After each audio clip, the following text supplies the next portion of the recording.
দাদা চলো ভেতরে নাচছে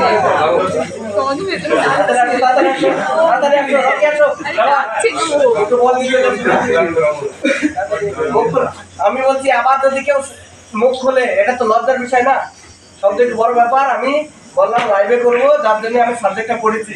তারপরেও তোমরা সেই সাবজেক্টের ইজি ইজি কোশ্চেন, সেই কোশ্চেন বলছি না, তাহলে তোমাদের কি করো, তো ক্লাস করো। চলো নেক্সট, তাড়াতাড়ি বলার আগে চলে আসবা।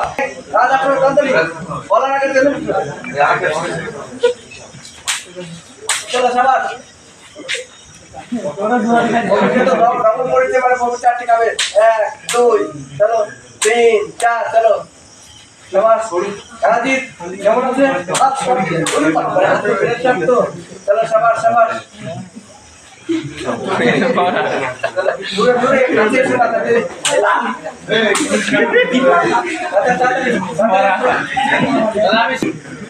চলো চলো একবার মার চারটে করে খাবে। এই হাতে হাতে লাগ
ঠিক চলে আসবি বলতাম না দাদু।